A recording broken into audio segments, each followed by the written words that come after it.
You're joined by myself and Mr. Chris here. Always. And we are live. Finally. Yeah, yeah. We're it's been 2 weeks. Yeah, it's been 2 weeks since me and you Yeah. have both been on the stream together, right? Yeah, well, we were sick for the weekend, both of us. Yeah, So we're finally here at a different time instead of 10 at night or 10 in the morning. So it's yeah. a little different. We're coming at you like instead of coming at you at like pay-per-view fight time, we're coming at you at like cartoon morning time. That's it. I But guess that's today we Saturday got morning. yeah, Saturday, well, Yeah, Sunday morning Sunday cartoons. too, Nothing like a good Saturday morning cartoon when you're a kid, man.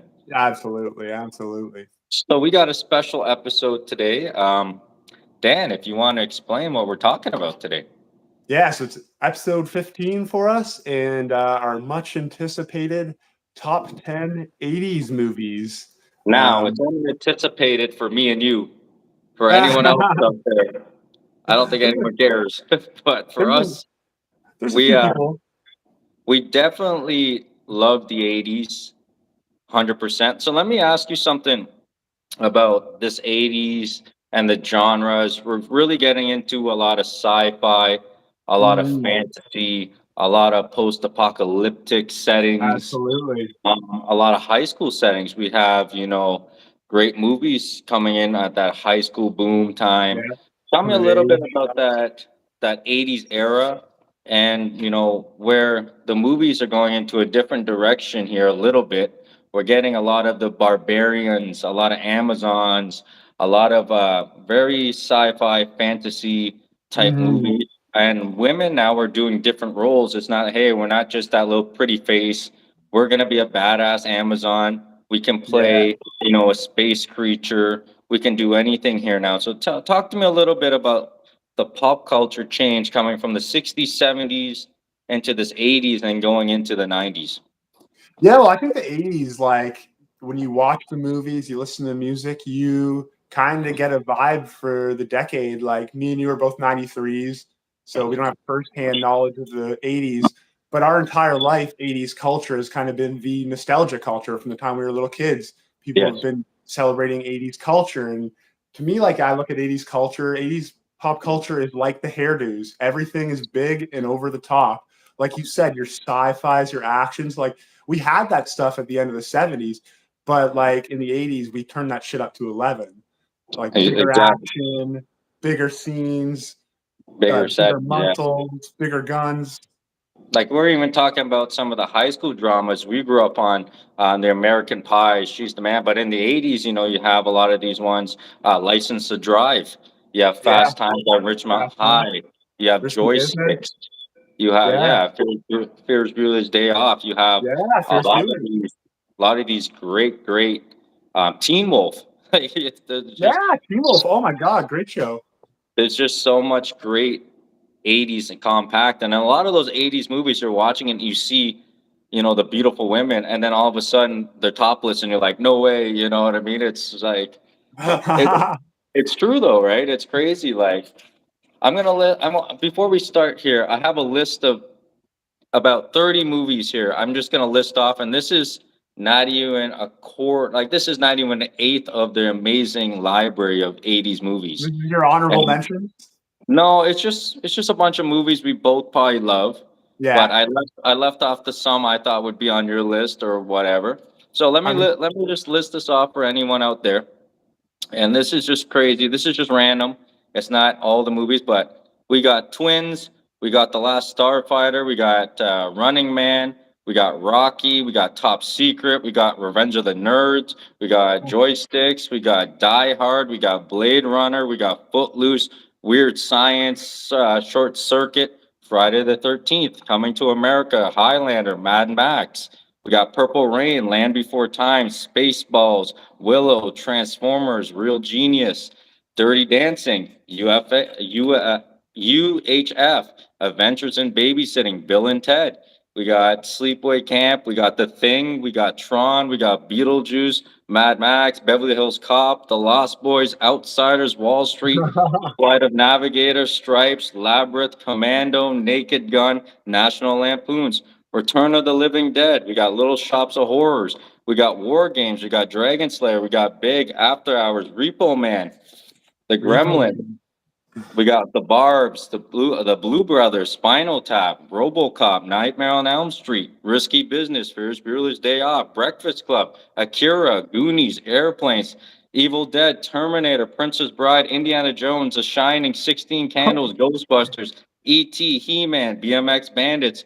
We got State Park, The Swords and the Sorcerers, Deathstalker. Like, those are just a handful of movies You that are didn't name any of national. your top tens there? No, none of my top tens are You in named that. this. You named at least half mine, I think. Oh, did I? Okay. But like we're talking about, those are just classic cult Yeah, classics, and we're not even talking about an eighth. Like that's not even an yeah. eighth of the 80s library. So like, it's insane how good of an era the 80s is. Did You you see know. any trends on your list, like late '80s, mid '80s, early '80s? Did Yeah, you think I it say swayed it's a certain direction? It's a mix. It's a mix of a little bit here. It's like what anything we do with our video games is basically what I can rewatch or Yeah, what I watched at one point and it really took me away, right? right, right. But okay, well, let's get started. We just named off some crazy 80s movies. There's so much more. And again, coming into this 80 time, anime really takes a big turn in North America. Yeah, no doubt. So, It's really their yeah. first time getting into the American market. Yeah. So at my number 10, I'll go first because we just brought up anime. Comes an anime film from 1988. It's an amazing depiction of what anime can do to you emotionally. It really brings you into the story, and that is Grave of the Fireflies. I don't know if you've ever seen this. No, I'm not familiar. I'm not familiar. So this movie actually, like how we learn in school, we always learn about the North American side of the World War. So this Right. takes you to Japan when they're basically getting bombed by Right. the Americans and the Allies, and it takes you to a story about a young teenage boy. He's probably 11 to 13, and his little sister. I'd say she's probably 3 or 4, and their village gets burnt down. Right. So Right. it's basically the survive. There's trying to survive where there's no crops. There's a lot of things. They have no house anymore. There's a scene when afterwards he comes out with his sister and the whole land, all the crops are all burnt, all the houses are burnt, and he's like, "My dad is gonna get them." Basically, because his Uh-huh. dad's in the Navy, so he's like, "Oh, Right. my dad will fix them." Right. And then he Right. ends up going to the school there where I guess everyone's hiding out. And then he gets called that his mother has been hurt. And it goes into this crazy scene. She's all covered in bandages, burned to a crisp. She's still alive a little bit, but she ends up dying later on through the movie. And he's on his own to try to, raise his sister and survive this ordeal. And it's a great depiction of the part of the war we don't see. And Right. obviously it's animated, but it does what anime does, and it can bring you in emotionally. You can feel a lot of things. It's just a beautiful movie. Grave of the Fireflies. Nice. I definitely have to check that out. I mean, I am like when it comes to anime, that's definitely like I like that early anime stuff, like your Spirit Aways and stuff like that. And Yeah, it's I definitely it's should check really, that out. yeah, it's a really good story. It kind of reminds me of a newer movie that came out. I don't remember if you've seen Letters from Iwo Jima. Have you ever seen that? Oh, yeah, it's been a while, but yeah, I've seen Yeah. that. It goes from the Japanese side. So it's nice to kind of see what the other side was actually going through because we only hear about our side. And we were lucky. Canadians, Americans got bombed Pearl Harbor, obviously, but we never felt any of that. We never got bombed or nothing like not like how Japan got bombed and stuff No, like I that. didn't So see that. our citizens at that time never went through that hardship of no crops, no food, especially in Japan where it's more farming based back then. So it's a really good depiction of the struggles of this young boy and his sister, and it's very sad because none of them end up surviving. So like I kind of ruined the movie, but it's a Well, gr- I'm it's interested in it because I've never seen. I don't think I've ever seen an anime that didn't have like aspects of fantasy or sci-fi. It's just straight realism. Yeah, straight realism. He struggles to keep his sister alive, and she ends up dying from starvation. And then he ends up passing away a little bit after. So it's a really good movie out there if anyone is into a tearjerker um, about the war. Just a straightforward movie here, and it's animated. It's called Grave of the Fireflies from 1988.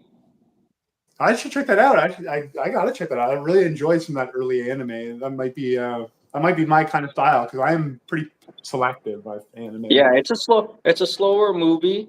It goes through the motions, but it keeps you interested because you're just like, okay, are they going?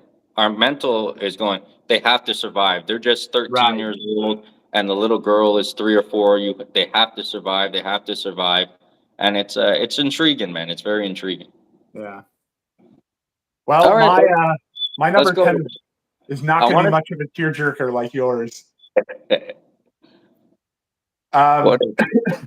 my number 10 movie is a quintessential action drama of the 80s, 1986's Top Gun. I'm pretty sure. When I was looking through and thinking about all the movies, I'm like, I know a dozen that I think Dan's gonna say. Yeah, and So, you knew that was going to be one of them, right? oh, absolutely. I thought it was actually gonna be higher, but like most of our lists, we do the top 10 list, but these can fall in any number really for us. Yeah, It's yeah. You ask us different times of the week or whatever, it could change completely. yeah. So tell us a little bit about Top Gun because Well, I remember you really got into Top Gun in high school. yeah. If I'm not mistaken. So tell us a little bit about where you first found the love for this movie. My first exposure was through my father and my older brother. They both already loved this movie. This movie came out when my brother was a kid, so he must have been exposed to it pretty young from my dad. My dad's always been into airplanes and stuff like that. Anything with an engine in it, my dad's into.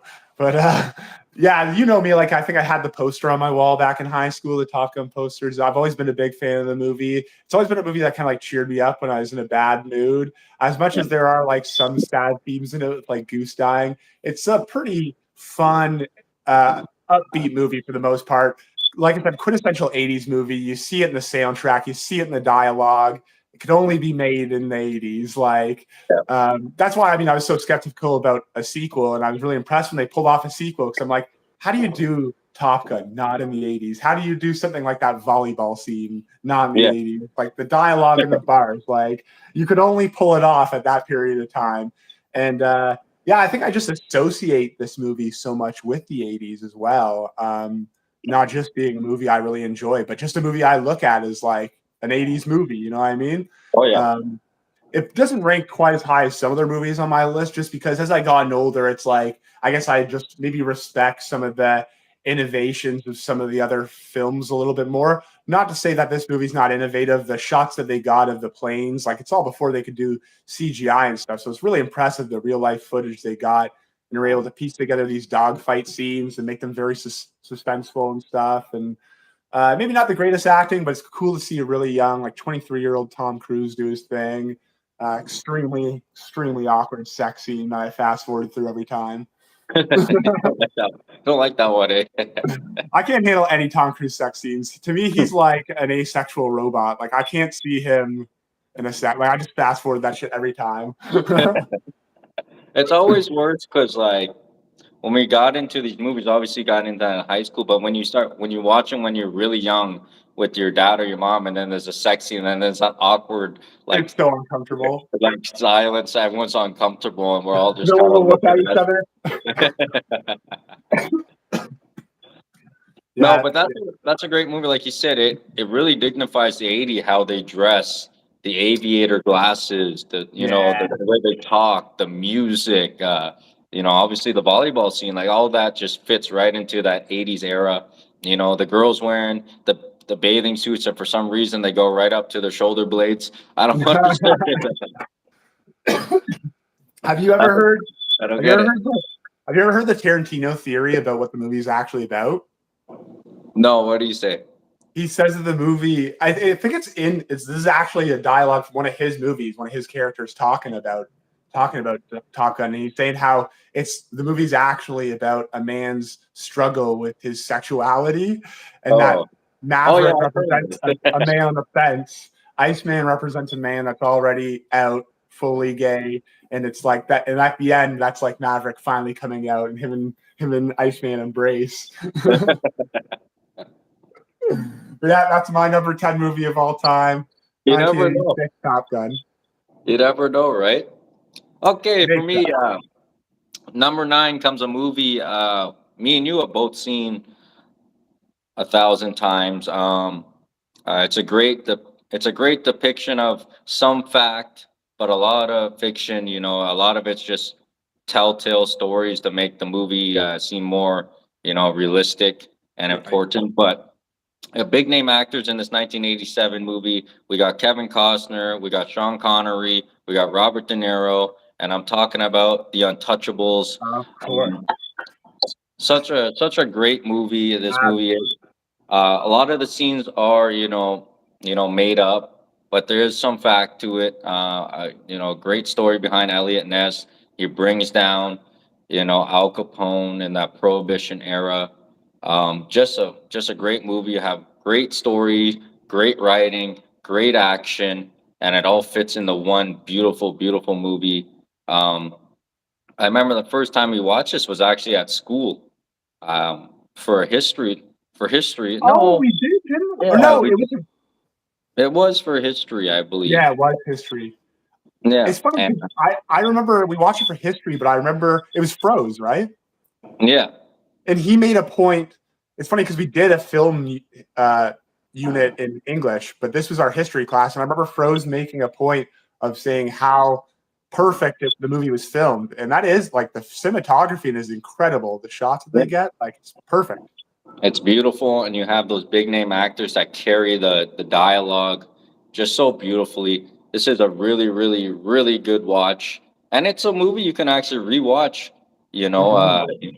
every couple months or whatever you want to watch it. But yeah, my number nine. I'm not going to go too deep into the plot. It's just basically Elliot Ness has to get a crew together who's not going to be persuaded by money and all this, the under law. They're trying to take down, Al Capone. He's a murderer. He's a bunch of different things, and he gets the right cast together. And there's a lot of, struggle to get him, to arrest Al Capone. They finally get him, but it's a great movie, man. So anyone out there, watch The Untouchables. That's my number nine. Yeah, it's excellent. We can't bring up the Untouchables without bringing up that staircase scene in the subway station. Oh my god, Yeah, what a what a scene! it's great. It's a really good movie, man. Great movie. So if anyone out there is looking for a great story with a lot of action, great dialogue, this is a perfect movie. It came out again, just like Top Gun in that right era, that 80s era, and it just fits in that era so beautifully. Yeah, I would say more timeless though. It ages better. Like you can watch that in 2000, and it's not as It's not as cheesy as Top Gun. No, You know what I mean? Like it ages very well. yeah. Well, it doesn't have more of those special effects Top Gun Yeah, has. it's a timepiece movie too, and Yeah. But no, it's a great movie, man. So that falls in that's a at my great number choice. nine. Let me hear That's your a great number choice. nine. Let me hear My your number number nine. My number nine is from 1988. It is my first movie on the first of three movies on the list by director John Carpenter, and it is 1988's sci-fi action starring Roddy Piper, and that is They Live. Have you ever Oh, seen They Live? I'm not too sure. Like if you would start explaining the plot, let me The see plot. if it rings a bell. So Roddy is essentially like this nomad wanderer who is walking the streets of LA when he discovers these sunglasses that when he puts them on, he's able to see the world for what it truly is. And in doing so, he discovers that basically like society's social elites are actually these skull-faced aliens who are keeping the entire human population subdued through like subliminal messaging through media and stuff to obey. Um, it's a wild movie, way Oh yeah. like crazy movie, over the top fight scenes. Roddy the Piper and oh, I'm forgetting the name of the actor, but the guy that does like Arbiter and Gargoyles, and he's the crossman of Pussy guy from Platoon. Oh, I know. I don't know his name Yeah. either. Him and Roddy Piper have maybe the greatest fight scene in film history. It's like so long, full of nut shots, like just incredible. But then the movie's aged so well because the themes of it seem poignant in modern society, where there's like so much of this, so much like Yeah. conspiracy and so much speculation and people are very just suspect of the media and government and stuff like that and corporations. And I feel like it's oh, look, David said good morning. We got a viewer. But anyways, yeah, so it's just aged very well. And it's just a very unique, cool movie, and it's got that John Carpenter style, and you'd think that a movie starring Roddy Piper wouldn't be watchable, but it's a great movie, and he fits in well. I have to watch that. That's the thing with a lot of these 80s plots, like we talked about. It's not so much about, the cinematics, the effects. It's about the plot, the storyline, and how it's delivered. Obviously, Absolutely. some of it, like you said, it's not good acting, but that's what makes it such a great movie. It's not Yeah, about, charm. yeah, it's about following the plot and just falling in love with the story. And that's what a lot of those 80s, 90s movies bring to you. So, yeah, the plot's it's kind of sounding like one of the movies coming up in my list. I'll name it next. So, like, because it sounds kind of similar, but it's very different at the same time. But I think a I know lot what of you're gonna say. a lot of those 80s movies are like that, right? They have a kind Yeah, of the same plot, but it kind of spins off a little bit differently. right. So, but like, let's do this too. After we name the movie, let's kind of give it a rating out of 10. Ooh, okay. I So, like that. yeah, so go ahead and before you rate that one, rate Top Gun. Top Gun. I think Top Gun, To you, to you. to me, yeah, personally, of course. I'll give Top Gun. I like to rate things fairly harsh. I'll give Top Gun because obviously the acting's not perfect. There's a lot of things that aren't perfect. I'll make it a 7.5 out of 10. And They Live, I think it's fair. Give it about the same. I'll give them both 7.5s. That's fair. That's fair. No, I haven't seen that one yet, to be honest with you. I'm surprised I haven't seen it if it has a wrestler in it, because that I would be actually, something. I didn't discover it until my 20s. It was one of the later John Carpenter movies I ever watched. I'd seen Yeah, Halloween before and it's a The hidden gem. Thing. It's a hidden Yeah, gem. absolutely. Yeah, I'll have to definitely take a look at that one. So what's That's your one. number 9? You got to give me your ratings too for Oh, for the Untouchables and Grave of Fireflies, I'll give right. that one 6. I'll give it a 6.5. I'll give it a 6.5. It's got a strong plot. It's a little slow at times, like I said, so it's just kind of one of those follow the motions. Right. And I'll give the Untouchables about the same. I go 6.5 on both of them. Strong Fairly, rating. Okay. they're not over the top, like crazy good. Like, you know me, man. I like my fantasy action type movies. I know Untouchables Absolutely. has a lot more action, but it's very watchable. You can repeat Yeah. and watch it. Grave of Fireflies is one of those movies you throw on, you watch it, and you can probably end up watching it maybe a year later, and then you go, oh yeah, this movie is really, really good. Right. Plot, Yeah. right? So, is there anything else you wanted to say about Well, Roddy? Yeah. No, other than like you'd be surprised how good of an actor. Like he's not a great actor, but you'd be surprised how well he works in this film.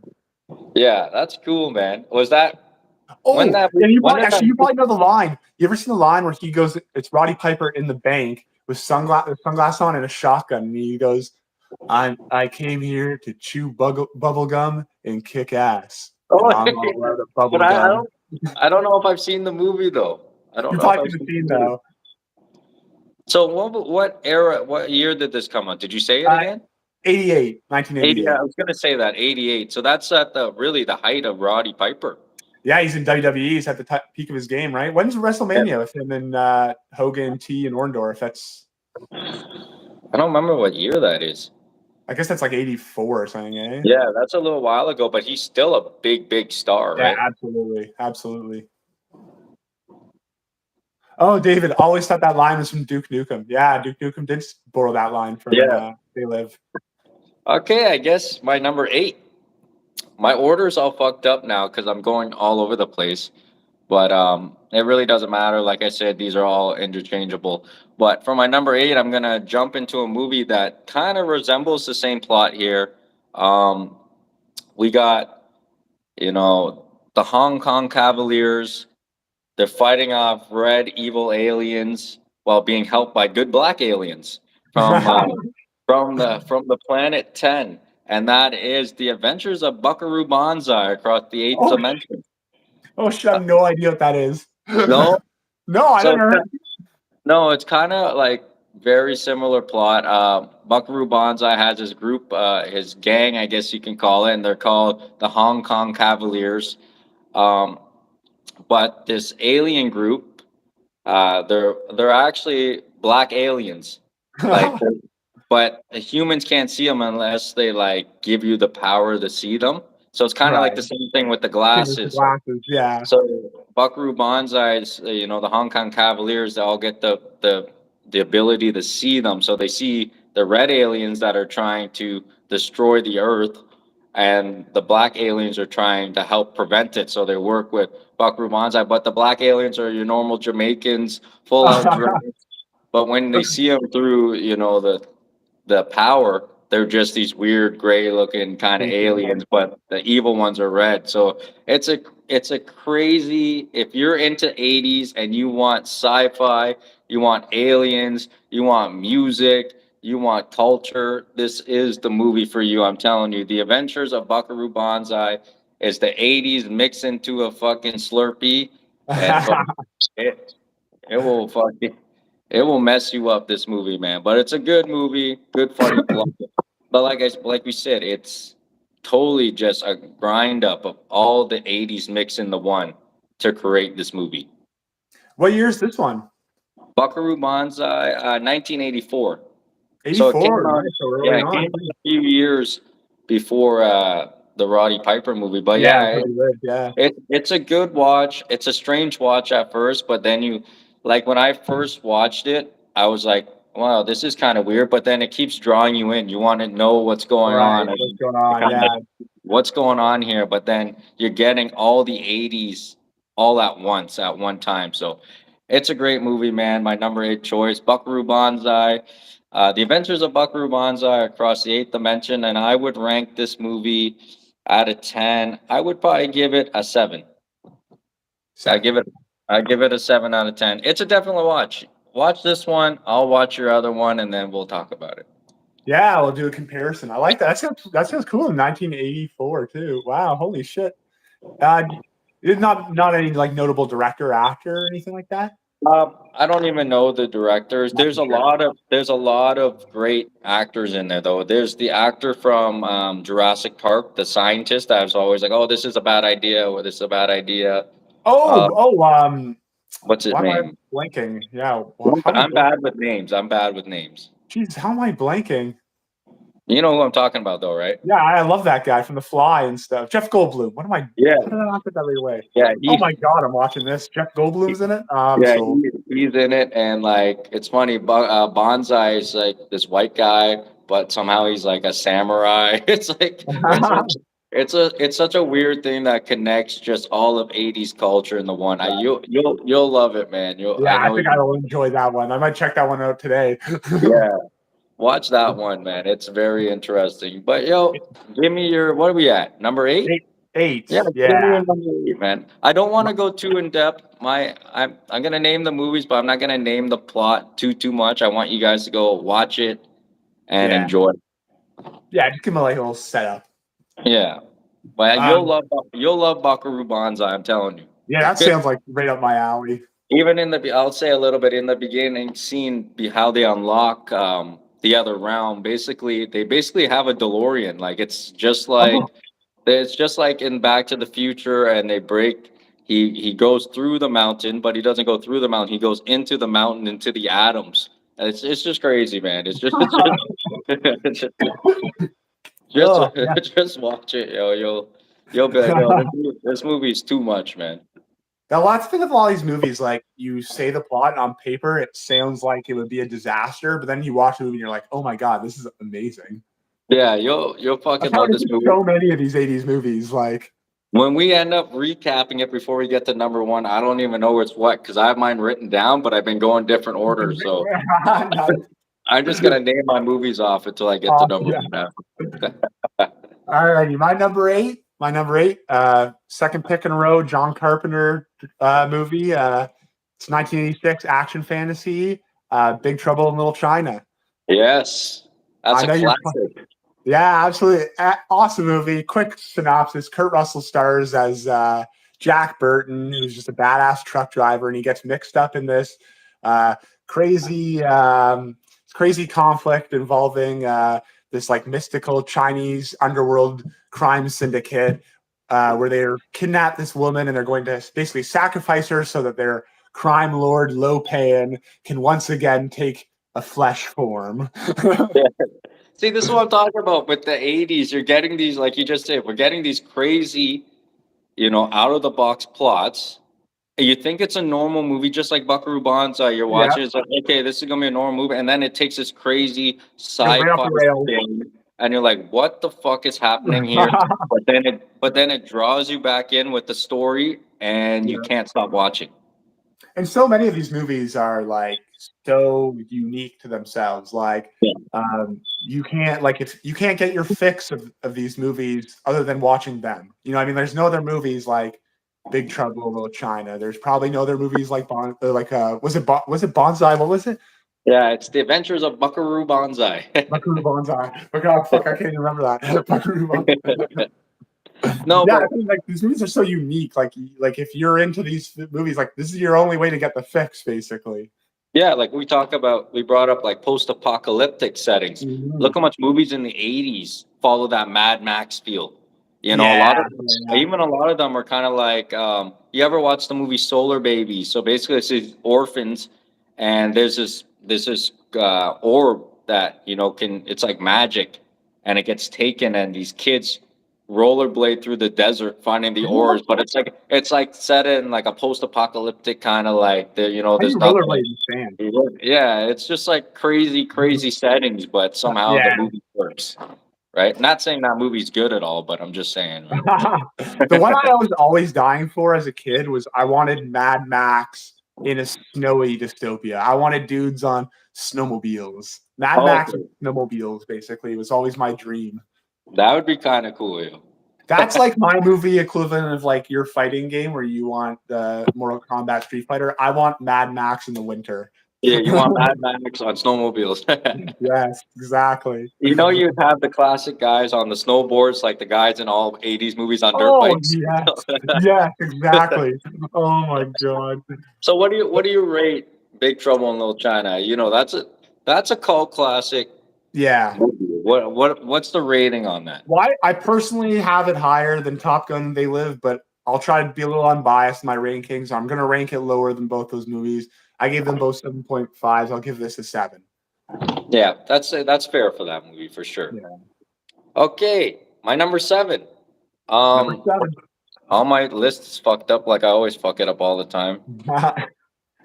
Number 7 is a movie I first watched in our elementary school library. It was a rainy day, so we couldn't go outside. And I remember our class went into the library, and Mr. Severin, that was his name, he put this movie on, and I was probably in grade 2 or 3, and I still remember it because I wanted to know what this movie was forever. And I remember I would be telling my dad, "Oh, my dad, it's this," and he's like, "I don't know what you're talking about. I cannot get this movie." Because we only watched the lunchtime, so we only watched a half an hour of it. Right, you get to see the whole thing, yeah. Yeah, but that half an hour absolutely changed my life into loving this fantasy genre. I had never seen anything about it. This movie is the definition of the power of your imagination, and I am talking about 1984's The Never Ending Story. Ooh, Such a yeah. fantastic movie. I remember I didn't know what it was, and then I want to say like decades later, I finally seen it and I put it on. I'm like, this is the fucking movie that I was talking about. I'm serious. But basically, the land, this imaginary land of Fantasia is being threatened by the nothing, and this boy's imagination is able to save the land. Atreyu! It's an incredible story, especially for young kids like us. I can only imagine the 80s kids, but they had a lot of movies like this. This was the first time I seen a movie like this when you had these fantasy creatures, you had this land, its horses, its sorcery. Oh my goodness, it fucking blew me away, and I still love it today. And there's fucking three of them, which is amazing. But yeah, 1984 is the never ending story. I'll always remember that day of watching a half an hour of it and then wondering what it was. I even went to Mr. Severin in like grade 6 or 7. I'm like, hey, I don't know if you know, but you put on a movie, so and so, and he's like, I have no idea what you're talking about because it was so long.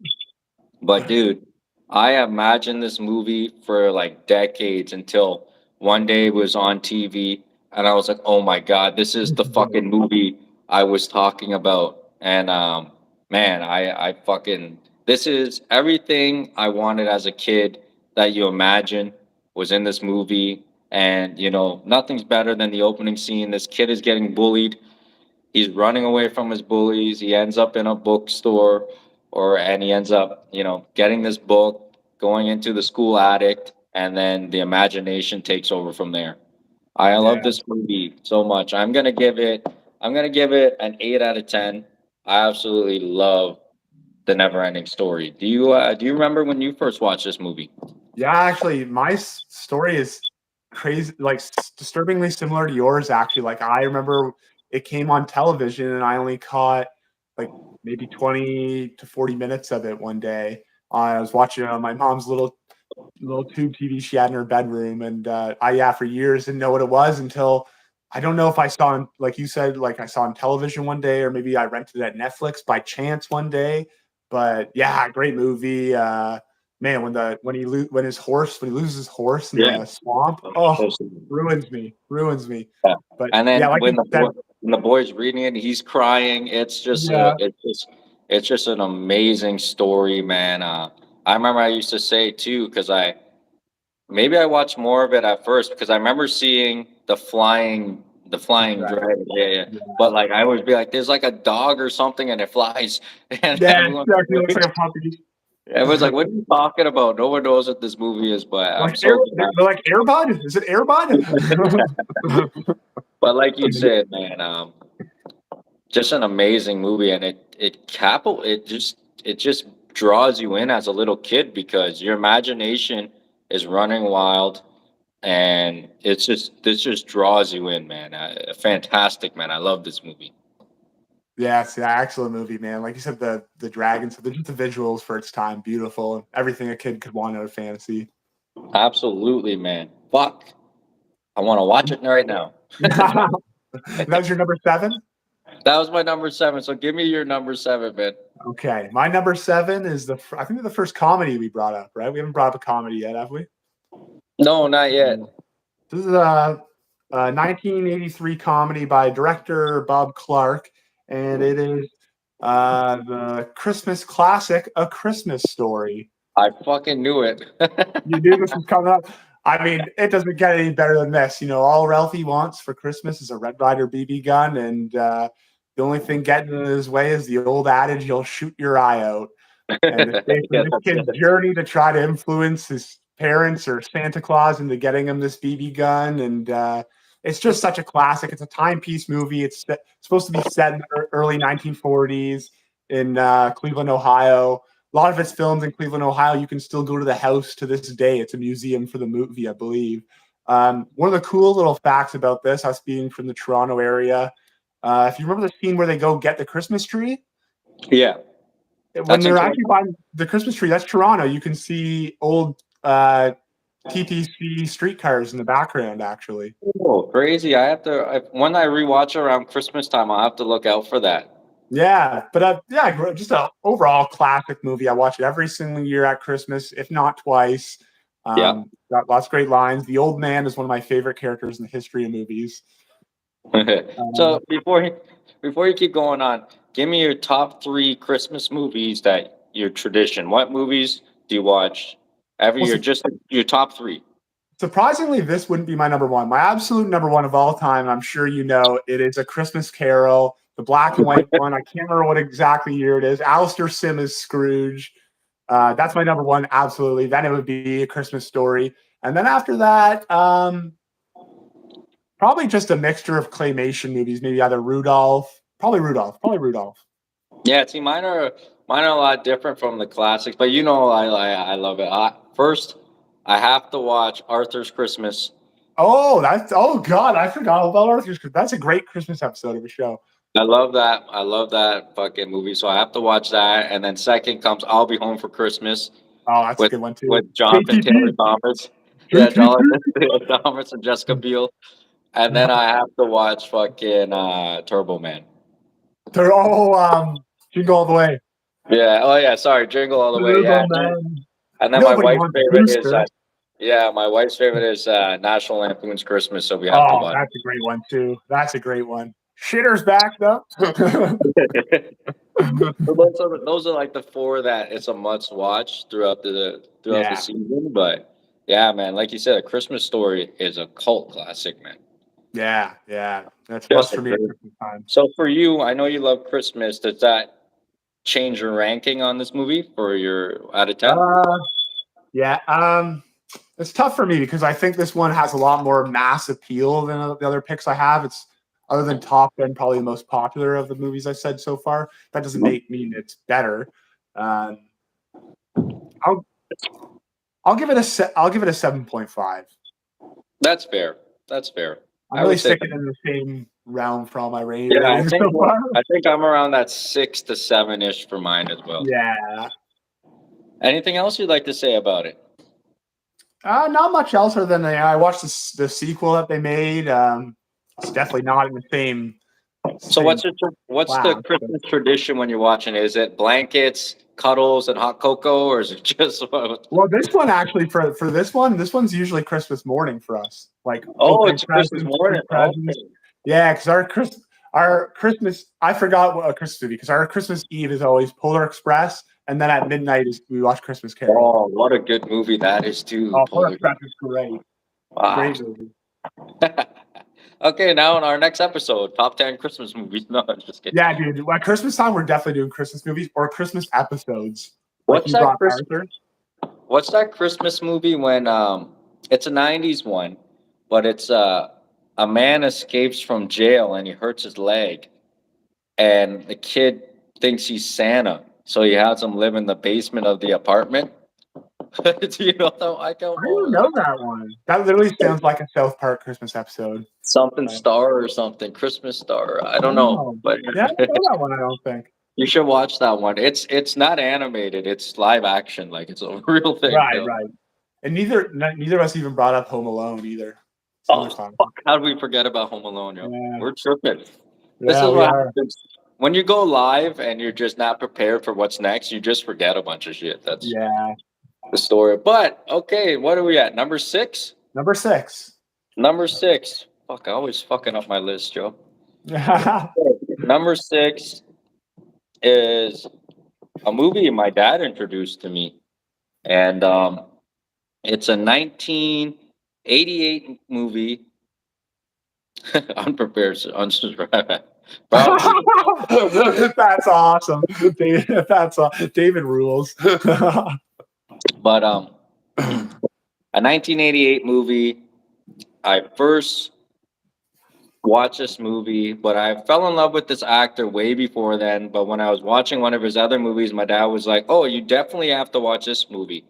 And he was like, give me 5 minutes and I'll go get it. I'm not going to tell you how he got the movie so quick. That's for your imagination. But I'm talking about 1988 Bloodsport. You know, I fucking love this movie. Basically, the main character, Frank, has to be accepted into the Kumite tournament. That's actually a real thing. It was actually a real tournament. But throughout the movie, he's also being, pursued by the military. Yes, yeah, because they're trying to stop him, right? Yeah, because he went AWOL, right? So it's a great story. It's your typical Jean-Claude Van Damme movie before he got into the '90s, when you have these amazing training scenes, and Yeah. then he always comes up on top, and then we have the great Bolo Young in it, you Yes, know. Bolo Young. I love Bolo. You can't talk about Jean-Claude Van Damme without Bolo Young, yo. Um, He is one of the perfect villains to like Yeah. end a tournament. Like he's the perfect. Oh, he's the final Well, boss to beat. the Fuck, he's dude, huge. the dude's a bad guy in Bloodsport and Enter the Dragon. Like that is Yeah, like the kung fu holy grail. Like, this movie, when I first saw it, I was in awe. Like I was like, this is the greatest thing I've ever seen. This is Johnny Cage fighting in a fuck. Like that's what I felt. I was yeah, like, this is like Mortal Kombat. This is like Johnny Cage fighting in a fucking tournament for his life. Like it is amazing. It's funny. Has a couple, classic Jean Claude Van Damme sex scenes. Like it has. it's got the It, dancing scene too, doesn't it? It has his dancing scene, right? yes, is that in Bloodsport? I can't remember, Or is yo. it Kickboxer? No, it's in Kickboxer, I Yeah, think. I sometimes wait till Kickboxer, like that Yeah. opening scene in Kickboxer where he walks in, tongue post kicking the wall, and Yeah. then that hilarious. He goes back to tell his brother, "Yeah, but can he move like me?" It's your typical John Claude Van Damme storyline. You know what I mean? He has to train. You get everything you want out of an action movie. I absolutely love John Claude Van Damme. For me, again, I'm gonna stick around that 6 to 7. I'm gonna give it a 7. But yeah, what number was that? Number 7 for me. 1, 2, 3, 4. Number 6. Number 6. Number 6 is Bloodsport, and it gets a 7 out of 10 for me, man. Great That's movie, an great watch. excellent pick. Yeah. Excellent pick. Bloodsport's awesome. The underrated character in Bloodsport. You remember like this skinny French like Muay Thai guy? I don't think Yeah. he did have any lines, but he kicks a fair bit of ass in it. Yeah, there's a lot of great characters in it, man. I'm surprised. Was that ever a video game? No, but it just feels almost like a Street Fighter movie. Like it Yeah, that's feels what I'm like a saying. fighting game. Right when I watched it, I'm like, he's just Johnny Cage. Yeah, yeah. He's in the army and everything. Yeah, it's just perfect, Joe. But I love every John Claude Van Damme movie. I know typically they're all the same, like plot wise, they're very, Yeah, very similar, but there's just such great action movies. And I I wish he kicked Steven Seagal's ass that time or whatever. Remember that little feud they had him and oh Seagal? yeah, he would beat Steven Seagal's ass. Steven Seagal doesn't do anything; he's just a fat piece of crap. Only just move his hands a Yeah. little bit like this. There's nothing better than seeing Van Damme do the splits, do his high kick, and see him fuck a girl. There's nothing better than Claude Van Damme. The dude is definitely an athlete. Like you look at him and he reminds you of like a GSP or something like Yeah, physically. yeah, he's fucking. I love John Claude Van Damme. Him and Arnie, I fucking love Yeah, yeah, they're pretty much. I mean, that's like when it comes to like muscles and guns. Arnie's the guy. When it comes to kung fu, kicks and punches, Jean-Claude Van Damme's the man. Yeah, that's it, man. Imagine seeing like a movie like with him, Bruce Lee, Jackie Chan, Jet Li. Like imagine like that weird Like kung fu. like if you could go back in time and make an Expendables movie with them in their primes or something like. Yeah. I will say this, I already said this previously, but it like broke my heart when I found out he was like a coke addict. I was like, no, Oh, he was, eh? not Jean Claude Van Damme. But I will say this. This is how much I Not love John. time cop. I will say this. This is how much I love Jean Claude Van Damme. Funny story. This goes back to actually when I had my Lumina. This man was dating this girl at the time, and she was like, John Claude Van Damme sucks. I was like, hey, you better watch your mouth or you're going to be walking. You're like, come on, don't do that, don't do that. And I'm like, then she said it again. I pulled that sucker over and I'm like, get the fuck out. And then you're like, come on, man. If she goes, I have to go. I'm like, I don't give a fuck. Get the fuck out. She was poking the bear. She was Yeah, poking the bear. you both end up walking home, but we met you there anyways, so it all. We met you back at your house after you walked home, but I told her, don't fuck with me and don't fuck with Jean-Claude Van Damme. I think I feel like you did that to me one time too because I said Bruce Lee would kick his ass. You stupid son of a bitch. Did you Like see you're not there. You're like, you said what? the fucking? I seen this video of like I guess he was training with Cody Garbrandt, and then I Oh, guess he was just like doing. I guess he was doing a little seminar thing, and I guess he must have been there, and he was doing his kicks, and I guess he accidentally touched Cody Garbrandt's chin, and Garbrandt got all mad like he was gonna do something. It was like what? well, he's gonna be up an old like how old is John Claude Van Damme? He's like got in his 50s, right? And, even though it's not in this movie, the best scene ever is when he's in Street Fighter and he gives him the good old fucking uppercut and he's got the flag. Oh, yeah. All right, give me your number 6 before I keep talking about my fucking crush, Jean-Claude Van Damme. All right, my number 6. I think it'll be on your list. Hold on. Can I tell another story quick? Yeah, sure. I had this wallpaper on my computer, but like at my house, like the one computer was like family's computer, like yours. Yeah, but I had a with the wallpaper, stuff. and it was like a half naked Van Damme doing his kick in the water, and then like the water was going over, and I was like, I really like this picture, but it looks gay, so I was like, Your dad's just gonna come home from work, look at the computer. Oh. I should have never showed him Bloodsport. But the cool thing is, like, the Bloodsport thing, though, it was kind of cool. Like, even with your old man, when it's like, he's like, yeah. After I watched it, I'm like, oh, this movie's amazing. He's like, yeah, I know. I seen it in theaters. Like, I went opening day to go see it. So it was kind of cool to kind of have that bond with, like, my dad that watched the movie he watched, right? But all right, buddy, give me your number 6 because I can go on with Jean-Claude Van Damme all day. My number 6, like I said, I think it might come up in your list. My number 6 movie we both watch, and I think we've both been watching since we were a kid. I know you got into this stuff maybe a little bit later, but it is of course the 1980 classic sci-fi action, George Lucas, Star Wars: Empire Strikes Back. Okay, we're going Empire Strikes Back. Great movie. I didn't even put any notes down because I don't even need notes to talk about Empire. It's definitely this, in my personal opinion, the standout of the Star Wars movies. It's the only one to have a sad ending. It's the only movie that ends where the heroes are basically in the worst scenario than they started, essentially.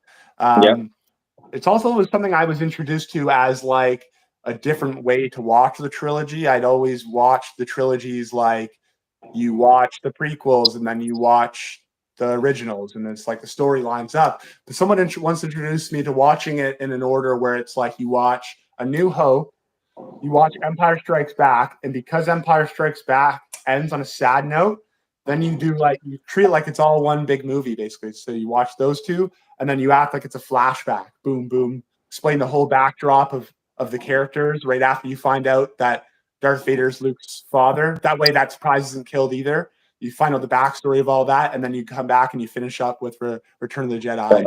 And I've watched it like that before, and it's actually kind of a nice way of watching all 6 movies. Yeah, it explains a lot, right? Yeah, and that way you don't have any David, I'm throwing Platoon in there. Just so you wait, David. If you didn't have to cut your grass, you'd be able to stick around for Platoon. But when's Full Jacket going to come up too? Hey? That's coming up, yeah. But anyways, back to Empire. Yeah, I mean, also introduces us to lots of classic Star Wars characters like Boba Fett, Lando Calrissian. Yeah, just for me, my favorite Star Wars movie. You got that opening with on Hoth. Can't beat that. So, when you're on this, I'm just going to give my number 5 then too. It's not Empire Strikes Back, but it is a Return of the Jedi. Return of the Jedi. Just to wrap it up, that amazing original trilogy. Obviously, like you said, I got in it too a little later. If anyone hasn't watched our Star Wars episode, be sure to go, find that episode. But you guys, backstory of Star Wars, you guys were doing a full all-nighter, you and the boys, and you asked me to come, and I was like, I'm not watching that shit. That shit's garbage. And then a couple months later, I was like, oh, let me watch it. And then, like we all do. We all fall in love with the story. Um, I love Return of the Jedi. Empire Strikes Back is good. I only wanted one Star Wars on my list, so I went with Return of the Jedi. You get the great final scene with him and Vader. It's a beautiful, beautiful movie. I don't think we have to explain Star Wars on here. No, that's why I didn't take any notes. The only movie I didn't write notes down for. It's like, what do you Yeah, mean? so you don't really have to explain anything about fucking Star Wars on here, but yeah, how can you not have a top 80s movies and not one of those come up on the list? Yeah, I mean, quickly just to bang out. I mean, what are your favorite scenes in both those movies? Which one? In Empire and Return. Ooh. For me, like I would for Return, I always enjoyed the scene that nobody enjoyed, and that is the Ewoks on Endor. I always enjoyed Endor, and I with don't Empire mind that Strikes scene Back, either. it's a lightsaber battle for me. Yeah, it's the lightsaber battles for me too. Like, and the final scene where it all comes together and they bring down the Sith, and the once you watch the original, the prequels, and then you get there, you watch the original ones, you put it all together, like you said, you're like, the prophecy did come true, Mhm. right? Like Anakin did really fulfill the prophecy. Obviously, he went to the dark side, but it all comes Yeah, together full circle. perfectly, right? I think we're Yeah, all still. Has anyone ever explained? Um, no, that's not. Nah, I don't need to bring that up. That's all right. It's not even a big thing, but I remember a lot of people were like, "Oh, Leia kissed Luke." It's like a big oh fucking. yeah, an Empire. Yeah. Well, it is a little creepy. I don't know if like I don't know. I can't remember. I feel like I've seen them discuss it at some point, but I don't know if they had already figured out that was going to be that they were going to be siblings when they did that scene. But yeah, it's definitely a little weird. Definitely a Yeah, little but weird.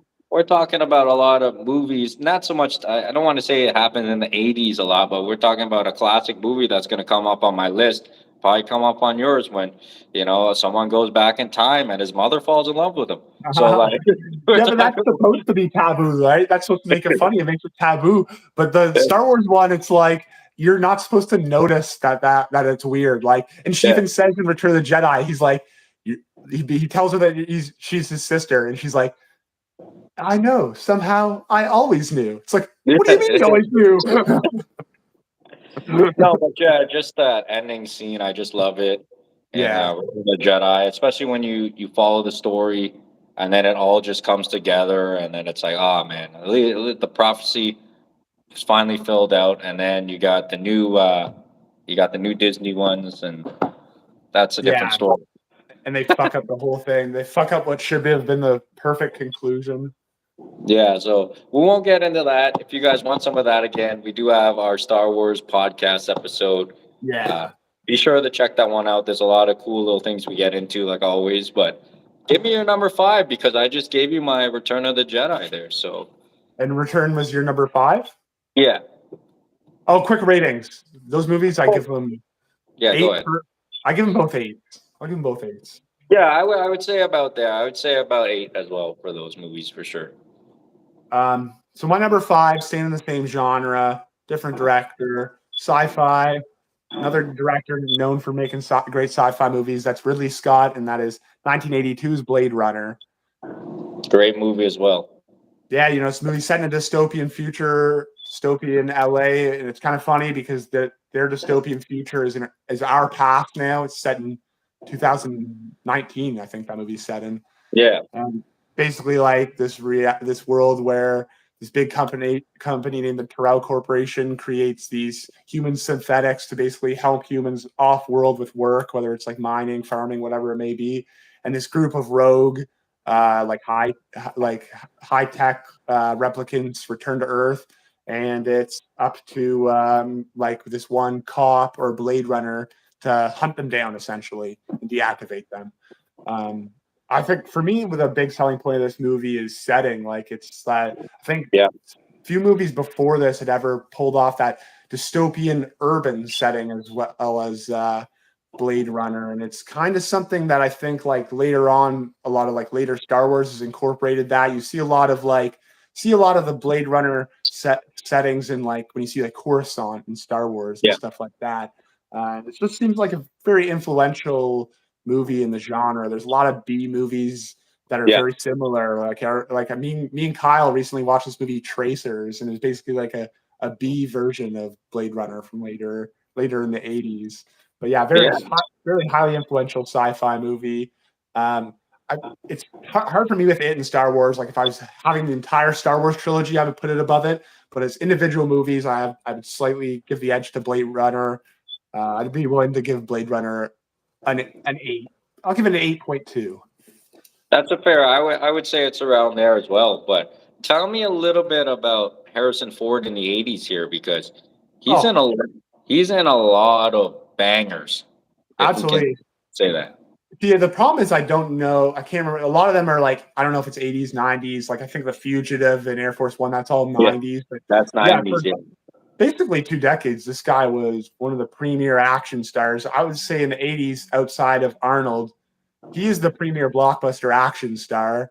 and Between his movies are bringing in 5, 6, 7 times more than Arnold for Yeah, sure. and these are big franchises. We're talking Star Wars, Indiana Jones, Yeah, like big you got franchise shit that they can still make money off of to this day, and they can still capitalize Was on it. American Graffiti in the '70s, or was Oh, that early '80s? yeah, because it's pre-Star Wars. Yeah. Oh, great So, movie. That's my dad's favorite movie of all time. but that's '70s, right? Yeah, yeah. Because the first Star Wars is 70s. That's like one of the first things he ever did. Yeah, Uh, but yeah. Quick tidbit about him: he's actually has a quick role in my favorite movie of all time, which is Apocalypse Now. He's actually in the mission briefing scene. Yeah, Got a he's couple lines. in the '80s. He trickles in, like you said, a lot of those big blockbusters. So Yeah, yeah, very very good actor to carry a movie, especially a sci-fi movie like the Blade Runner. yeah, yeah. Yeah, he's on So top of his game at this point. what about the Fifth Element? I Fifth Element, a lot of people like. I tried to watch Fifth Element one time, and I got to. That's the one with Chris Tucker, right? Yeah, that's one where he's fucking. Oh, it's just Chris Tucker. Oh my god, that's Yeah, I so don't I mind got it to the point where until Chris it's Tucker just like started talking. I'm like, I can't do this shit. yeah. Once I like it, and then when Chris Tucker comes, I'm like, man, come on, why you gotta ruin the movie, man? That's what I'm saying. Yeah, it's weird and out of place, but maybe I need to give it a better chance. I don't know. Yeah, but Blade Runner all the way though, right? Yeah. All right, number 4. What's your number 4? Well, it wasn't so high up this movie, but it's getting there now because we went fucking all. I went all over the place, but again, this is a classic. As a kid, again, getting introduced to this movie. I know you probably love it. It's probably not on your list, but it's on my list. But all young kids love this story, and that is 1985's The Karate Kid. Oh, the Karate Kid. Yes. It's just basically a boy moves into a new city. He's bullied, and then a martial arts master. We all know Mr. Miyagi some way, somehow. We all know the teachings of Mr. Miyagi. Maxwell Markoff. Teaches him, karate, and he's able to win the tournament. There's a great other spin-off to this of, you have the LaRusso, obviously, but you have a great spin-off of like what he was the bully. I don't know if you've ever seen Yeah. that kind of theory, right?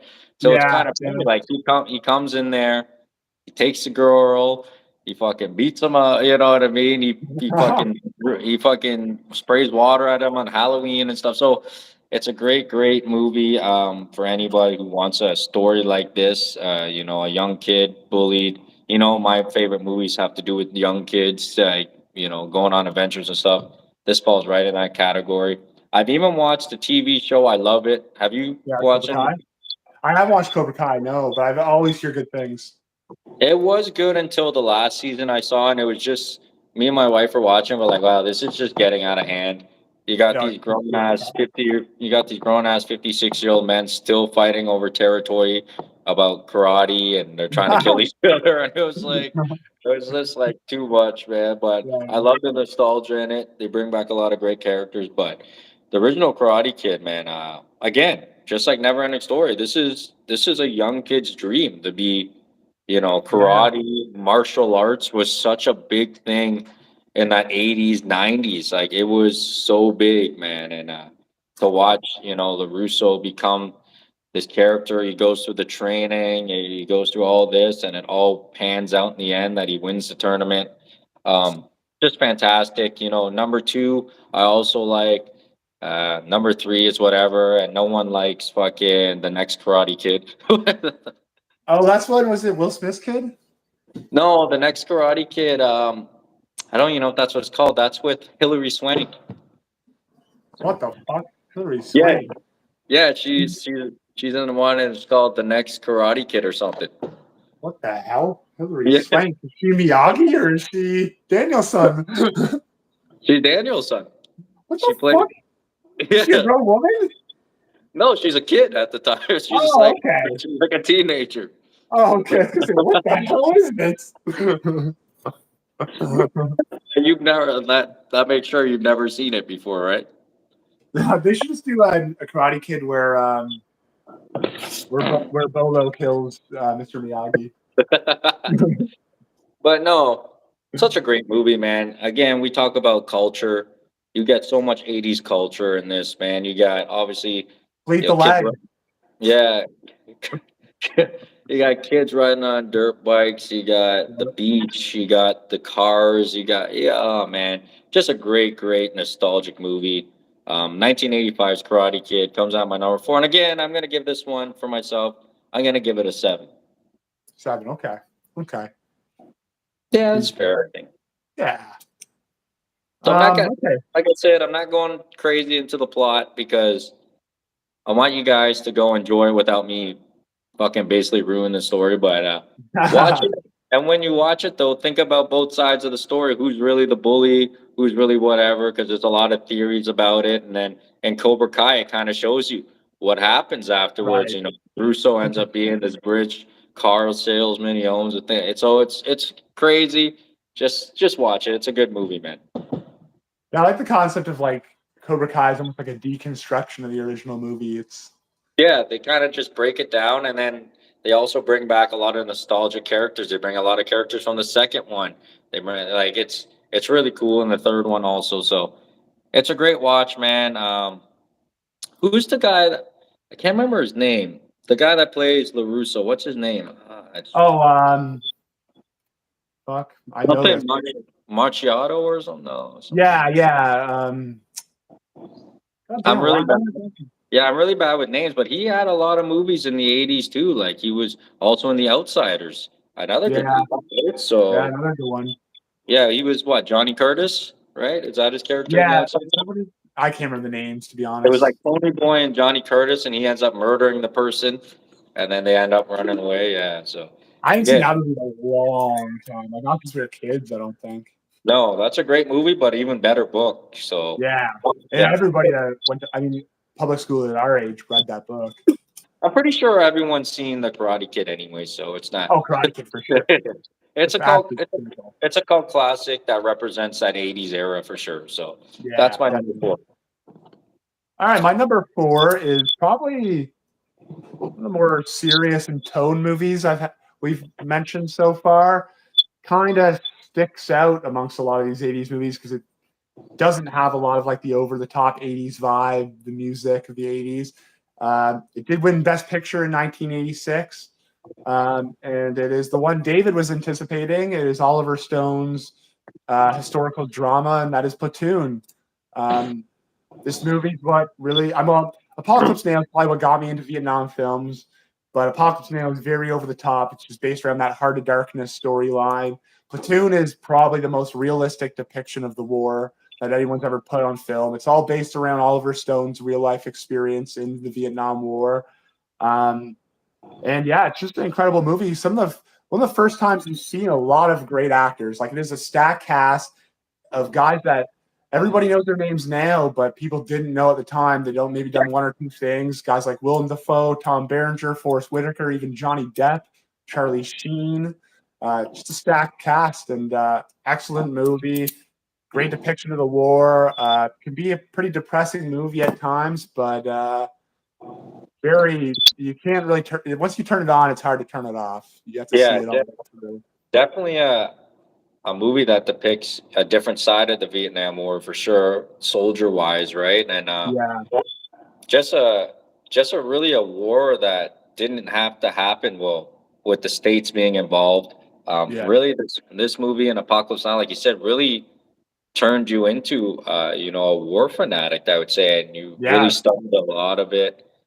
You appreciated, the soldiers that went there, and you're not even from the United States, and No. No. that really drove us to making our own war movies, right? So we actually went out, made two war movies based on Dan's love for this movie and Apocalypse Now. So Yeah. a really good call. I remember you were like, "Come over and let's watch it." And then I remember we you dimmed the lights and we ended up watching it. And it's a good movie, man. A really good Yeah. movie. What do you rate that movie? What do you Um, rate it to? I'm gonna give this one pretty high. I know it won Best Picture, so I feel comfortable doing so. I'm gonna rate this an 8.8. That's fair, man. It's a great depiction. There is actually a lot of B and C level Vietnam movies throughout the 80s. Like Oh there's yeah. there's quite a bit, and they're all based on different how platoons acted, right? Like you have ones like you said, they're very serious. They raped a lot of women. They burnt a lot of villages. Mhm. They didn't follow that code, but you get a big sense of that and differentiate in this movie. So it's a really good 80s movie. So like, Yeah. if you're giving someone, obviously we're doing our top 10, but do you give this movie to someone that goes, "Hey, I want to jump into the 80s. I want a good movie." Is this a movie you go, "Hey, watch this movie," or is that a little bit too much right off the I bat? wouldn't say so because I don't think that this movie is really. This movie just happened to be released in the 80s. This movie could have been made in 75. It could have been made in 95. It could have been made in 2005.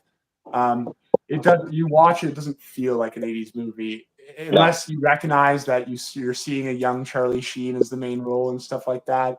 You're not going A to movie, recognize it as an 80s a movie. It movie definitely that, wouldn't be the first thing I go ahead. think of as an 80s movie, but Yeah, like you said, a movie that definitely launched a lot of careers. yeah. Yeah. It's Charlie Sheen's brother is from Martin. Repo Man. Right? Well, Does he play in Repo Man? oh, Is that Emilio Estevez. Otto? That's not Charlie Sheen's brother? I might be getting In mixed which up. in which movie? Repo Man, the '80s Repo Man. Yeah, I think He it is. plays It's Emilio. Otto. It's the same guy that plays in the Mighty Ducks as the Yeah, coach. yeah, yeah. That's his brother, Emilio Estevez. They just don't go by the Yeah. same last name. And then Yeah. Okay. their dad's Martin Sheen. He's the lead in Apocalypse Now. Yeah. That Repo Man's a good movie, but it's such a weird plot too. Like it's like you open up the trunk and you're Spanish. So that's not your number one. No, no. I was happy that it got delayed because I ended up rewatching a lot of movies to kind of like be like, I remember Right. because like some of them I ended up actually rewatching Repo Man actually like 2 days ago just to see if it would or could make my list, right? Didn't quite though, eh? No, like it wasn't like it's different, right? When you see what online says and then you watch it, like it's not my 80s. Like I love the 80s style movies. I love it, but it's not the style that like I can Yeah, watch it over and over and over again, right? yeah, yeah, Especially those sites. But no, Platoon's one of those ones that you can watch over and over again because like it's just a great, great movie, man. I like yeah. that. I knew it was coming. Yeah, I you knew it knew was it coming at was some point. coming. That's That's a my good number movie. four. So we're into your top three now, right? Yeah, I'm surprised that was at number four for you. I thought it was gonna be higher You gotta actually. be higher. There's a lot of There's good another movies in the 80s. there's another movie that I know that's gonna be up there. So Yeah, I think you know. I think I know which one you're thinking of. okay, so my number three, um, I just talked about my love for this guy. Also, um, it's a movie I've watched countless times. It's got again. You want to talk about characters? This movie has fucking tons of great characters. They all are different type of soldiers. They all, make this, platoon, if you want to call them, Mhm. come together like glue. And that is The Predator from Yeah. 1987. Basically, this is, your typical movie here. Dutch and his team are sent to Guatemala to rescue those pesky politicians that always get caught. And Yeah. why is it always this? They have to rescue politicians. They're the scum of the earth. But you know what I mean? For corruption, we have to go save them and lose lives. But and then he ends up, running. They end up running into this out of this world creature that's super strong and it's able to go invisible. And Dutch finds a way to avoid his heat seeking sensors and to essentially beat him, right? So Yeah. it's an amazing movie. It's much better than Predator 2 with Danny Glover. Oh my god, that was I horrible. I don't mind that one though. I Oh like my. I know The Predators fighting Jamaican gangsters. Danny Glover's shooting lasers and shit. Oh my god. it's your typical 90s 80s movie. It doesn't make sense, but you have to love it, man. I mean, Arnold read the script for Predator 2, and he's like, "I'm not doing this shit. I'll do a fourth Batman movie." You know what he probably said? He probably read it and was like, give it to Stallone. He's like, give Yeah, it it's that short fucker. and then they were probably like, oh, we're going to the streets of Harlem or something. Get a black guy. We need a black guy. But no. What else can you say about the Predator? If you've not seen this movie, you're fucking living under a rock. There, Yeah, there there's no way. Obviously, Terminator is also in the 80s. My favorite Terminator is Terminator 2. So Terminator actually didn't make my list. I But like Predator more. yeah, and you have Commando also in the Of 80s. course. You have Twins. You have a lot of these great Arnie movies. But how can you hate the Predator? Just the cast of characters, and it makes it even better that they all have different personalities. Yeah. Um, None of them survive except except Dutch, and you have your great Arnold classic, badass scenes in it. You have great lines in it, Jesse and Ventura's lines are amazing in yeah, that movie. you have just like I said, the gang of cast you have in this movie is fantastic. The plot is even better though.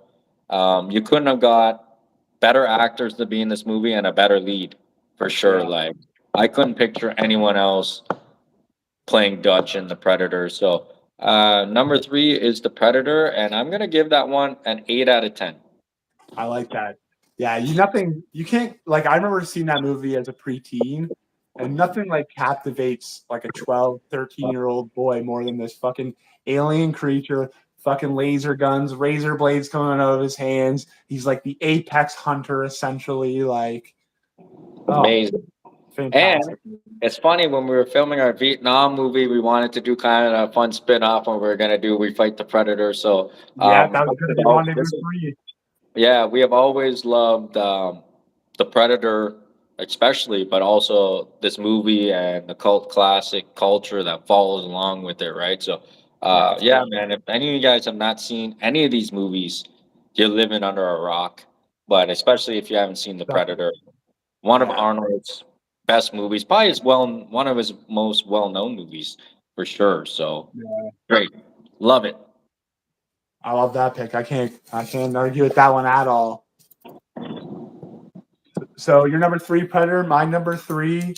I'm going back to a comedy route again. Mine Playing is things and automobiles. what's that? Like, yeah, I Playing love that movie. That's a great movie, man. When he finds out, was that the movie? Yeah, at the end when he finds out John Candy's homeless. Oh my Yeah, god. yeah, it's a good movie. Yo. But no, I number three is the Rob Reiner comedy mockumentary, rockumentary. This is Spinal Tap, 1984. This has been one of my favorite movies since I was a little kid. I've always been a, a, a huge music fan. Got into old school rock and roll early on. This movie follows an English metal band who's basically fighting to stay relevant.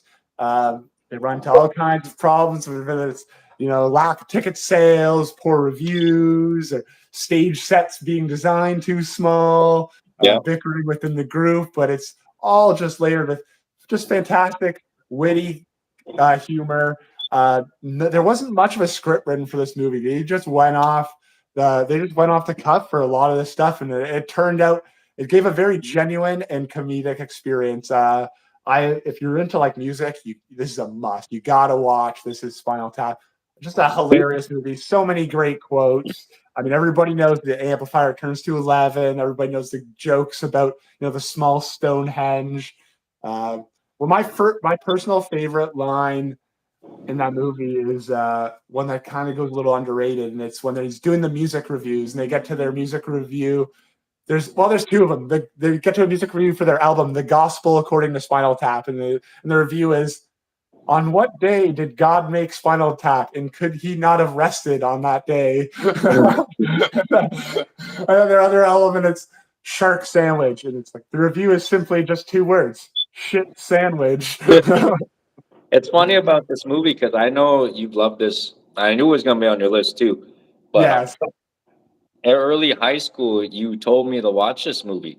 And I was like, I don't know, I'm not into this kind of music or whatever. But I ended up watching it, and it's a great fucking funny it's a good movie, man. It's a really good movie. So what I don't know if it's coming up next because I think I know your number one. I Or don't know if maybe you do, to be honest. I want to say I know, but number one and two, I think I might know. But do you put that movie over Bill and Ted? For me personally, yes, absolutely. I Oh, could see how people could say Bill and Ted is more influential because Bill and Ted is essentially the starting point for stoner comedy. mm, Unless you talk about Cheech and Chong, I suppose, and stuff like that. Bill and Ted is really a lot of people's first exposure to like stoner comedy. So I could definitely see how someone could say Bill and Ted is more influential. yeah. But both good movies. What do you Yeah. rate Spinal Tap out of 10? I gave Platoon 8 or 8.8. I gave Blade Runner an 8.2, Star Wars an 8. I'll give Spinal Tap. I'll put it on par with no, I'll give it a 7.8. 7.8. That's fair. That's fair. Yeah, 7.8. Great movie. Another great watch. Another movie that embodies 80s metal. Great Yeah, movie. yeah, absolutely. All right. Number two. Number 2. Holy fuck, we're getting there. Yeah. Another movie, again, just a cult classic. If anything ever comes up about the 80s, this movie comes up automatically. It's an automatic watch whenever you flip the channel and it's on, or you see it on Netflix or wherever the fuck it could be. I think everyone's seen this movie. We all love Michael J. Fox, and that is 1985's Back to the Future. We Yeah. just were joking about it that he goes back in time, you know what I mean? And his mom, his mom starts to fall in love with him, but he's gotta make sure his dad and his mom fall in love. He gets to see his dad growing up, and his dad was a loser. Yeah. It wasn't cool. He was bullied, and it works out for the dad and the mom get together, and he's born. But just a fantastic movie. Also, he has to save Doc, so he also saves Doc as well. Um, Couple great cult classic things. This is where we first get a look at the DeLorean. Yeah. That is everywhere. Like we talk about you, we know for people that watch the show that you love your pop culture. Where does that vehicle rank in pop culture? That DeLorean. Got to be right up there. It's right up there with the Batmobile. It's right up there with the Millennium Falcon. It's right up Yeah, there with anything. yeah. It's one of the most well-known vehicles. Whenever you see, even if it's not, even if someone has a DeLorean that there's not many around, they get it built like the To one look like in it. Yeah. Back to the Future, right? They get a And fake little then flux capacitor put in. yeah, and then we're talking about that beautiful Toyota truck he has. Man, I'm not a truck guy, but that fucking thing is Yeah, it is Toyota was beautiful. making some beautiful forerunners back then. So that's actually better than the DeLorean. So it is, but it's an amazing story about the power of what you could do when you go back in time and how it can change things in the future. He had so many opportunities to, you know, change things, bet on sports, do whatever. Yeah. But man, I don't know what else I can say about this movie that is just fucking amazing. I think there was a vote that just happened, and Michael J. Fox around the world was voted voted as the most liked Canadian. So, Oh, is that right? yeah, I seen it. He was the most liked Canadian, and it's typical, most likely based off the Back to the Future series, right? Yeah, He had a absolutely. couple. He had a couple other movies. We talked about Teen Wolf. We talked about a little bit of the other movies that we named earlier. But man, this movie is fantastic. You cannot watch this movie and get bored. We're getting the beautiful Nike shoes. Everyone wants a pair of those. They're so fucking expensive. We're getting the hoverboard. We're getting, like just crazy amount of 80s culture, teenage culture. Oh man, just a beautiful depiction, beautiful story, beautifully written, beautiful actors. Everything is just beautiful in this movie. Yeah, you asked me earlier what movie I would suggest to people as an '80s movie. This would be the no-brainer to me. Like this is to me is the '80s movie. Like we're talking about our personal top tens. If you were Yeah. just going to tell me what are like the most iconic movies of the '80s, I would maybe have this number one. This to me summarizes the genre in a film as well as any movie does. Yeah, and that the storyline is so well written, Yeah, and they got the perfect actors to play it. absolutely. It's an incredible film. I would give this movie probably an 8.9 out of 10. Yeah. It's a you can let's just go 9. We'll go 9. It's a beautiful movie. I actually went through a couple '80s lists, and this was actually ranked on a few sites as the number one '80s movie. Yeah, that's what I was So going to say. Yeah, yeah, it's a beautiful, beautiful watch. I don't think we can say anything negative about this movie. Maybe number 3, you can kind of start saying something yeah, bad about yeah. it. But number 2 is still good too. But like this movie's fantastic. So number 2 comes Back to the Future, and I'm gonna give it a 9 out of 10. I like that. Arguably the most iconic '80s movie we've named yet. Yeah, for sure. A movie that I just brought up the Predator. We brought up the Star Wars series. Star Wars is not for everyone. The Predator is Yeah, not for everyone. You can sit with your family and watch Back to the Future. I think everyone has seen that movie. Just an incredible watch, man. like you said, something for everybody in that movie. Yeah, great, man. Can I get a little Johnny Be Good? Go, Johnny, go, go. And hey, Biff might be the most iconic movie bully ever, too. Yeah, yeah. And then he ends up washing cars after, man. So Fucking Biff. don't be a bully because there's always someone that can go back in time. All right. Yeah, don't be a Biff. Let's be Biff naked. You're Biff naked. Oh God. For some reason, Anyway. I know it's not in this movie. I know it's not in this movie, but for some reason I want to go. Oh, Doyle rules.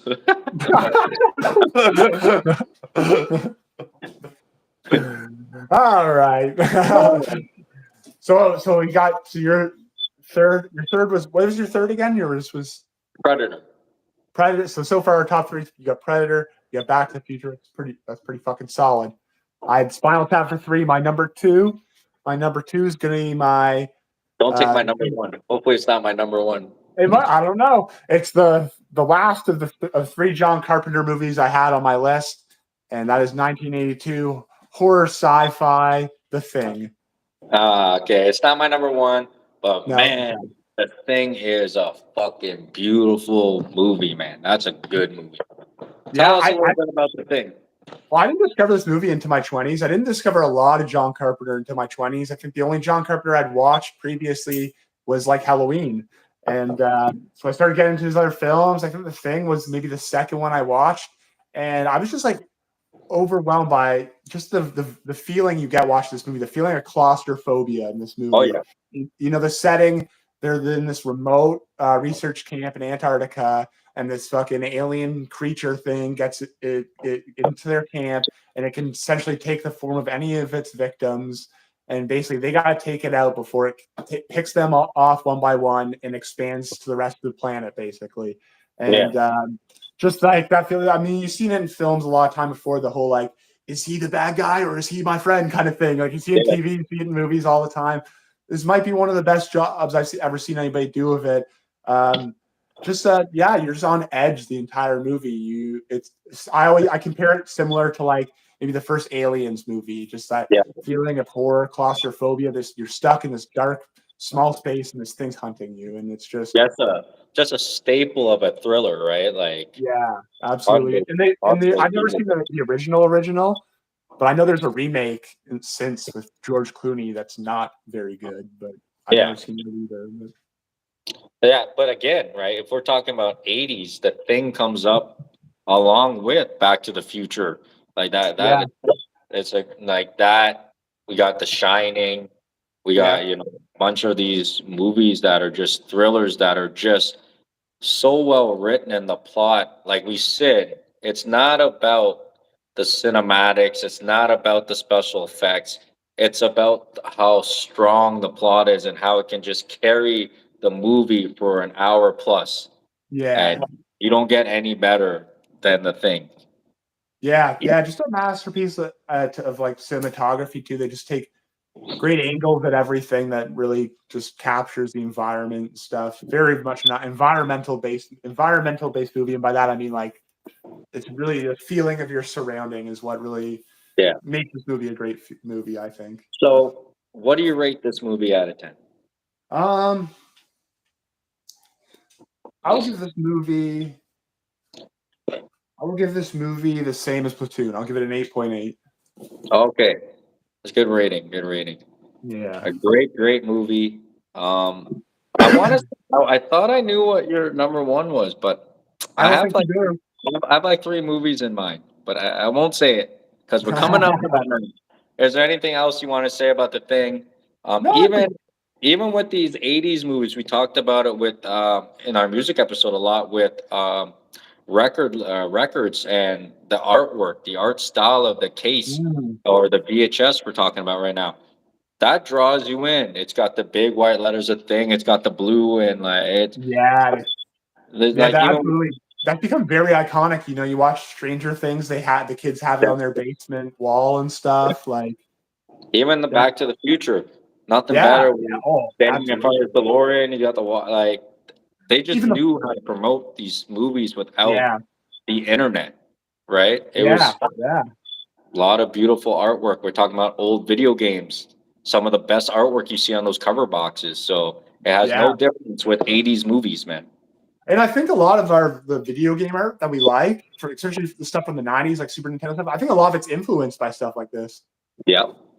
So let's give a recap, I guess, before I go to number one. Yeah, absolutely. If you can I'm remember pretty your sure you order. probably know my number one, but okay, number 10, Grave of Fireflies, a great movie. Number two, The Untouchables. Oh wait, no, I'm going backwards. Number Do you nine, remember your sorry, rating? Untouchables. Did I get number your nine, rating?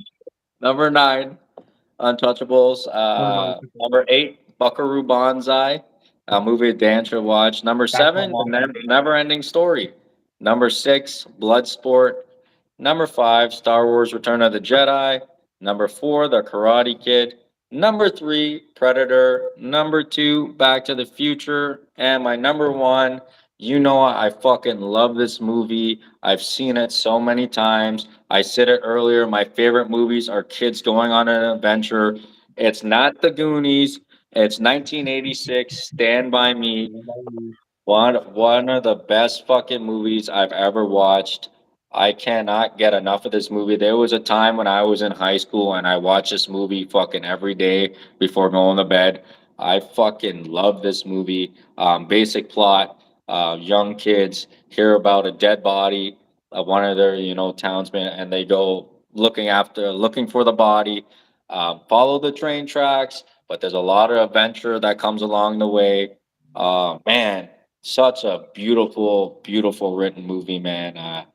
We're getting a lot of you get the group of characters, and then at the end, it's fucking you see them the backstory and what happens to them. Some of it's really sad, some of it, you know what I mean.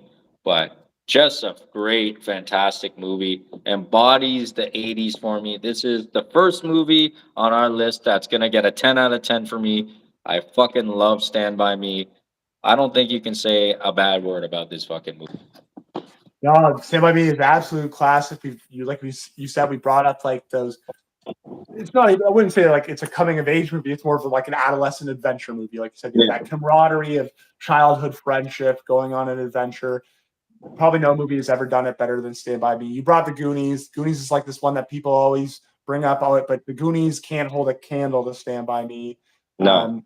I The think the Stand By Me is Goonies just as one, enjoyable as an adult. it's more fun. The Goonies is more like that funnish kind Yeah, of like child movie like this, but this one, it's just has more beautiful. serious tones. You really follow the plot. A lot of some of the characters are going through a lot of struggles, and it's just a beautiful, beautiful watch, man. I remember also walking in our little town. I remember one day we were at the skate park, and we were like, let's just walk home and follow the tracks, and Yeah. it just reminds me of this movie. And I remember one of our buddies, and I know that's why you're laughing. He disappeared on us.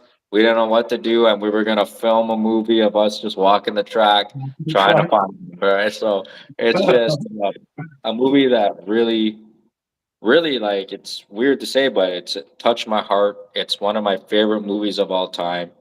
It's amazing. It's a 10 out of 10 for me. If you haven't seen this movie, go and watch it. Stand by Me is fucking phenomenal. Yeah, I can definitely understand why it could be somebody's like one of their absolute favorite movies of all time, because especially if like you grew up watching that movie, like it's a movie where you become completely attached to the characters, the plot, like, and especially if you grew up with it, because it just feels like almost like part like a memory of yours. You know what I mean? Like, It's an amazing story. Like we said it so many times. These 80s and 90s movies, the plot just carries the movies, and when they get the right actors, you don't yeah, need special effects. You don't need this no, other stuff to feel emotion and connection. You just feel connection to every character here. We all have friends that have similar things to these characters and what they're yeah, going through. We actually act like this with our friends. We have one that's a little bigger, and we'll make the, we have, it's just a feel good story, and that has a very sad ending for some of it, but just a great movie. It kind of reminds me of a 90s movie I also love too much, and that's like Sandlot. I absolutely love the oh, Sandlot. I love the But Sandlot. any movies with kids or teenagers going on an adventure, that's my fucking favorite. That's it sees through my top 10. We got Karate Kid, we got Yeah, Stand By Me, right? We got Grave of Fireflies. It's the young kids that are trying to survive. It's never ending story. I just love that type of genre, and the '80s gives it like no other, man. yeah. I can't argue with that pick. That's an excellent pick. Absolutely a classic movie, and yeah, a staple of the '80s too. Beautiful movie, man. Yeah. Can I get a BB King sample, dude? Let's just do that, my Dude, voice. dude, dude, dude. Every time now, it's gonna be the thing. I go, can I get a sample? Yeah, yeah. All right, buddy. Give me your recap and your number one. Okay, to recap my list, I started at number 10 with Top Gun. Then we went to not number 9, and we had They Live. Then at number 8, another John Carpenter movie, Big Trouble in Little China. Then number 7, A Christmas Story. Number 6, Star Wars Empire Strikes Back. Number 5, Blade Runner. Number 4, Platoon. Number 3, This Is Spinal Tap. And at number 2, The Thing. Um, and at number 1 is a movie by my absolute favorite director of all time. It was made in 1980, and it is Stanley Kubrick's horror mystery classic, The Shining. I knew it. I was Yeah, gonna say, it's either gonna be Full Metal or Full The Metal Shining. Shining. Yeah, It sucks that I said The Shining before I fucking fuck. and both Kubrick too. Like, just yeah, definitely my favorite director of all time. What more can you say about The Shining? I just a quick synopsis for anybody who has never seen The Shining, which I'm sure there isn't many of you out there. Stars Jack Nicholson. It's one of, in my opinion, Jack Nicholson's best performances, and that says a lot. I He agree. stars, I agree. yeah, he stars with Jack Torrance, who's a writer who's hired to become the winter caretaker at the isolated Overlook Hotel. It's like nestled in the mountains in Colorado. It's not accessible in the winter, so he takes his family up there to take care of the hotel over the winter. And there's really no way in or out, essentially, the hotel all winter long because it snows so heavily. And basically, while he's there, like his son Danny begins to see these visions of like this dark side to the hotel, and eventually all these dark secrets from the hotel come out, and Jack himself begins to unravel to the point where he tries to murder his family with an axe, and basically relive this cycle that has happened to all these caretakers that have looked after the Overlook Hotel in the past. Just an incredible movie by Kubrick. It's really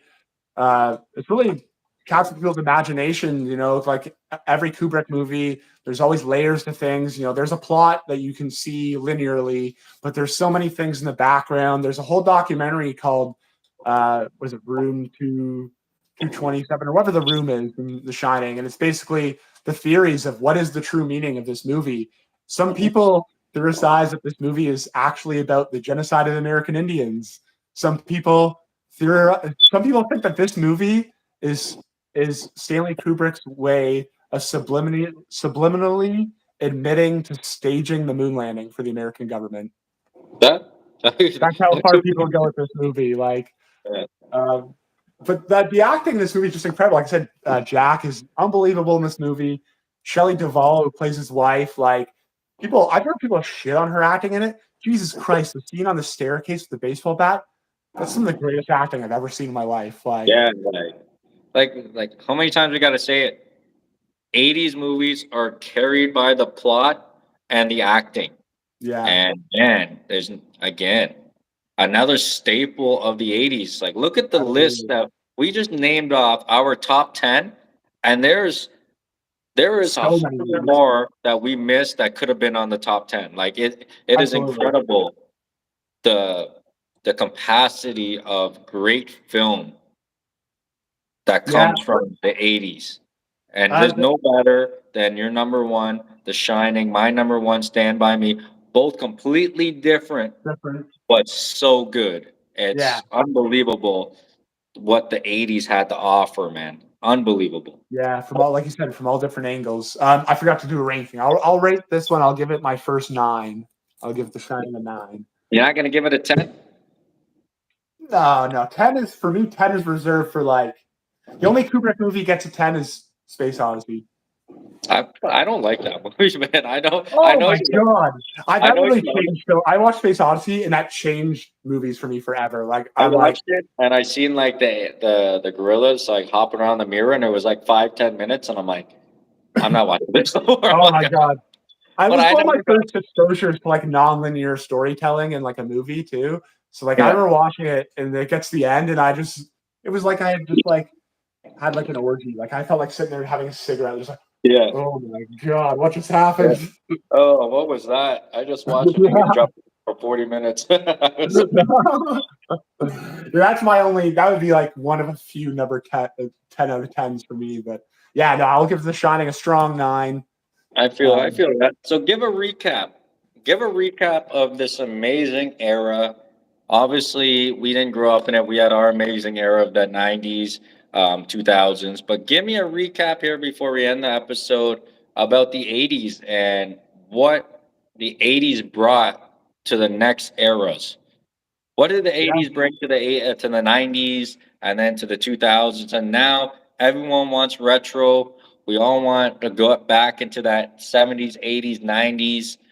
Tell me why the 80s is so amazing.